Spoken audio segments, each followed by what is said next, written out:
शेवटीची घरघर लागलेल्या शेतकरी कामगार पक्षाचा कार्यकर्त्यांना उभारी देण्याचा प्रयत्न. रायगडमध्ये शेतकरी कामगार पक्षाची ताकद जवळपास संपुष्टात येत असताना शेतकरी कामगार पक्षाचे सरचिटणीस माजी विधान परिषद आमदार जयंत पाटील यांच्या नेतृत्वात आज अलिबागमधील पीएनपी मैदानात शेतकरी कामगार पक्षाच्या संवाद मेळाव्याचे आयोजन करण्यात आलं होतं. यावेळी कार्यकर्त्यांना जयंत पाटील यांनी आगामी स्थानिक स्वराज्य संस्थांच्या पार्श्वभूमीवर मार्गदर्शन केलं. यावेळी रायगड जिल्ह्याच्या राज्य महिला आघाडी प्रमुख मानसी म्हात्रे, माजी आमदार बाळाराम पाटील, रायगड जिल्हा महिला आघाडी प्रमुख चित्रलेखा पाटील यासह अन्य मान्यवर उपस्थित होते. या मार्गदर्शन मेळाव्यात जयंत पाटील यांनी शेकाप सोडून गेलेल्यांना खडे बोल सुनावले, विरोधकांवर टीकास्त्र सोडलं. यावेळी कार्यकर्त्यांमध्ये उत्साह संचारल्याचं पाहायला मिळालं.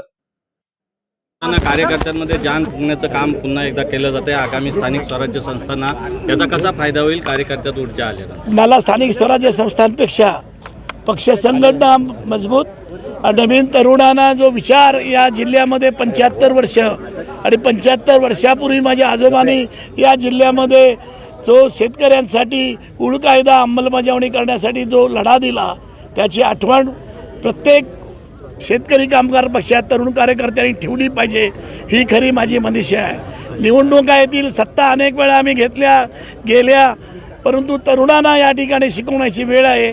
आज जी पक्षामध्ये थोडीशी पडझड झाली त्याच्यामुळे वैचारिकदृष्ट्या कार्यकर्ते तयार होत नाहीत, तोपर्यंत पक्ष चांगल्या प्रकारे काम करू शकत नाही. आणि ते काम आम्ही या 4 दिवसामध्ये जिल्ह्यामध्ये केलं.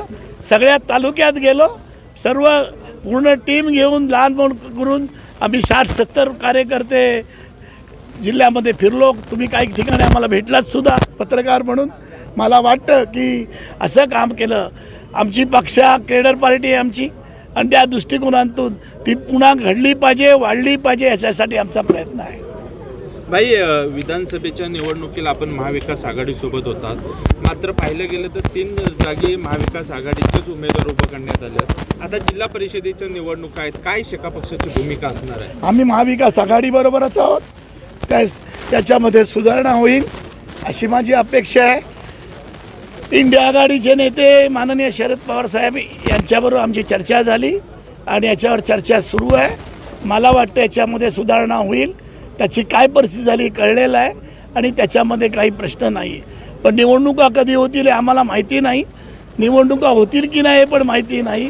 पण स्थानिक स्वराज्याच्या निवडणुका न होता गेली 7-8 वर्ष मुंबई महापालिका असेल, पनवेल महापालिका असेल किंवा जिल्हा परिषद असतील, तर एक माणूस या ठिकाणी किंवा एक व्यक्ती हा कारभार करतो. ही काय लोकशाही नाही.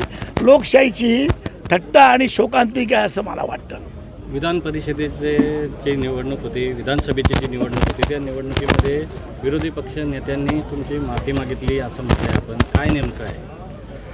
माफी नाही मागितली. चर्चा करताना त्यांनी दुःख व्यक्त केलं. माफी एवढे काय माझी माफी मागायला मी छोटा माणूस आहे, परंतु त्यांना कळली चूक आणि त्या पद्धती झाली नाही. ती तिकडे रायगडमध्येच झाली नाही, संपूर्ण महाराष्ट्रामध्ये ती झालेली आहे आणि त्याची चर्चा होते आहे. आता भाई, शेतकरी कामगार पक्ष मुळातच कायम संघर्ष करत राहिला शेतकऱ्यांसाठी, कामगारांसाठी. आता रायगडमध्ये काही वेगवेगळे प्रकल्प येत आहेत, भूमिहीन होत आहेत शेतकरी. काय पुढची रणनीती आहे? आता आमची मागणी एक आहे की या ठिकाणी आम्ही भाव वाढवायला मागत होतो, आता आम्हाला भागीदार करा म्हणून आम्ही मागतो आहे. आमच्या जमिनीची जी किंमत आहे त्याची भागीदारी करा. आज आमच्या पनवेलमध्ये 30,000 रुपयात घेतली, 27,000 रुपयात घेतली जागा. परवा आमचे अतुल म्हात्रे कालच त्यांनी सांगितलं 300 कोटी रुपयाला विकली. हे सगळी आकडेवारी आम्ही आणणार आहोत. ही आकडेवारी आम्हाला आता पार्टनर व्हायचं आहे. तुम्हाला इथे शाळा बांधायची आहे, तुम्हाला इथे कॉलेज काढायचं आहे, हॉस्पिटल बांधायचं आहे, बिल्डिंग करायची आहे. तुम्ही सांगायचं, व्हॅल्युएशन करा आणि आमच्या जमिनीची किंमत ठरवा आणि त्याप्रमाणे आम्ही करायला मागतो आहे. हा लढा आहे. आणि दुसरी मागणी आमची राहणार आहे, जी गेली 4-5 वर्ष मी करतो आहे. जी जमिनीचा मूळ मालक होता त्या मूळ मालकाला आता त्यांनी विकत घेतली जागा, म्हणून ज्याचं व्हॅल्युएशन आलं आणि त्याला जर नुकसान भरपाई मिळाले त्याचा 40% हिस्सा आम्हाला पुन्हा मिळाला पाहिजे. म्हणजे 2 लाखांनी त्यांनी जागा घेतली, ती जागा आता 2 कोटीला गेली, त्यातला आम्हाला 40% हिस्सा मिळाला पाहिजे. ही मागणी शेका पक्ष करतो आहे.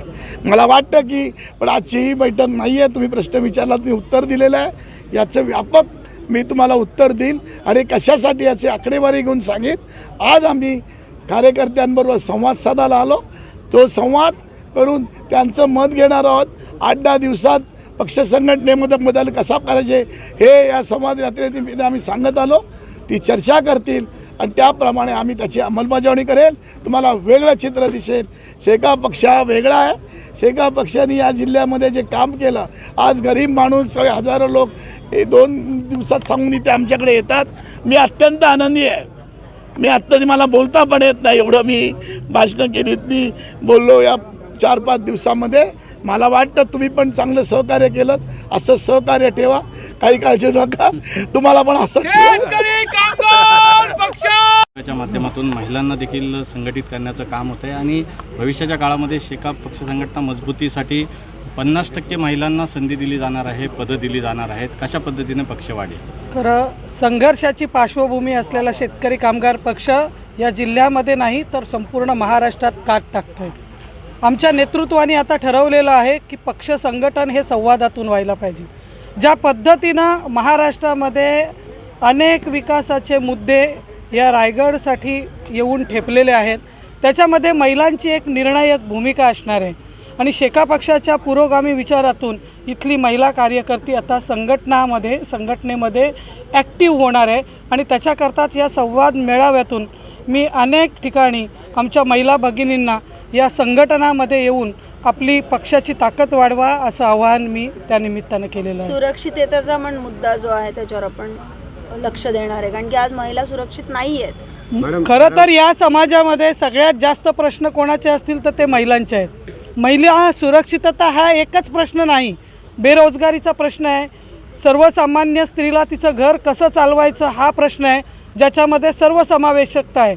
मग ते किराणा मालाचे किंवा गॅसचे भाव असू देत, मुलांची नोकरी असू दे, नवऱ्याची नोकरी टिकली पाहिजे, मुलांच्या शाळेमधील ॲडमिशन असेल किंवा बेरोजगार मुलाचा प्रश्न असेल, तर सर्वात जास्त प्रश्न या समाजात कोणाचे असतील तर मला असं वाटतं ते महिलांचे आहेत. आणि शासन ज्या काही योजना महिलांपर्यंत आणण्याचा आणि दाखवण्याचा प्रयत्न करतो त्या प्रत्यक्षात महिलांपर्यंत पोचत नाहीत. ज्या 1500 रुपयाचं भांडवल केलं जाते ते आता 1500 रुपये पुन्हा सरकारच्या खात्यात देण्याची जेव्हा त्या महिलेवर वेळ आलेली आहे तेव्हा ती महिला काय स्थितीत आहे हे बघणं आता गरजेचं झालेलं आहे. आणि त्याकरता शेका पक्षाची महिला ताकद वेगळ्या पद्धतीनं या जिल्ह्यामध्ये आणि महाराष्ट्रामध्ये काम करेल आणि त्याकरताच आम्ही हे संघटन आता नव्याने सुरू केलेलं आहे असं मला वाटतं. प्रत्येक तालुक्याच्या मेळाव्यामध्ये आपण महिलांना सहचिटणीस पद द्यावं अशी मागणी पक्षाकडे केली. मुख्य बॉडीमध्ये महिला मी आत्ताच आपल्याला सांगितलं की शेतकरी कामगार पक्ष हा पुरोगामी विचारांचा पक्ष आहे. फुले शाहू आंबेडकर सावित्रीबाईंच्या विचारांवर चालणारा हा पक्ष आहे.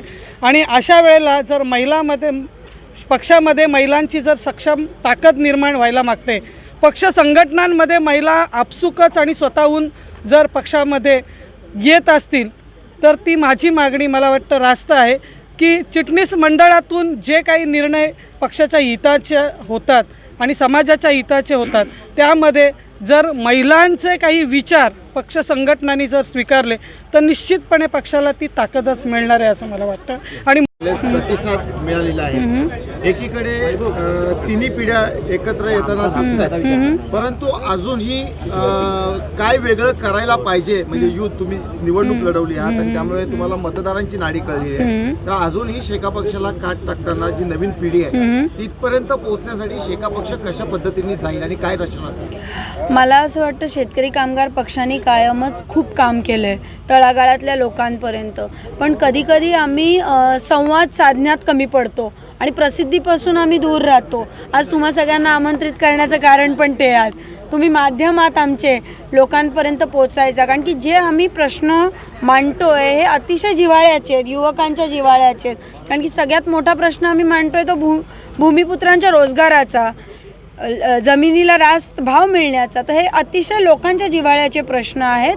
आणि बाकी सगळीकडे तुम्ही वातावरण पाहिलं तर अक्षरशः असेल की चारी बाजूनी कोल्हेत, कोट करा, मी बाकी सगळ्यांना कोल्हे बोलले हां. तर त्या पद्धतीचं राजकारण असताना इथल्या स्थानिक माणसाचं संरक्षण शेका पक्ष करतो आहे आणि हे युवकांना कळलं पाहिजे, प्रसारमाध्यमांच्या माध्यमातनं महिलांना कळलं पाहिजे. आणि मला असं वाटतं की रिअल जे इश्यूज आहेत, म्हणजे इवन हे नॅशनल लेवलला आहे, स्टेट लेवलला आहे, रिअल इश्यूजबद्दल बोललंच जात नाही. मीडियावर सुद्धा, आणि नको त्या भलत्या चर्चा होत राहतात. आणि जे खरे विषय आहेत, कांद्याचा भाव काय, बटाट्याचा भाव काय, ह्याच्याबद्दल बोललंच जात नाही आणि त्याच्यामुळे आपल्याला त्रास आहेत. आणि ती प्रश्न खऱ्या अर्थाने शेका पक्ष उचलणार. महिला संघटना बलाढ्य करण्यासाठी या ठिकाणी 50% महिलांना मानसी संधी दीदी यात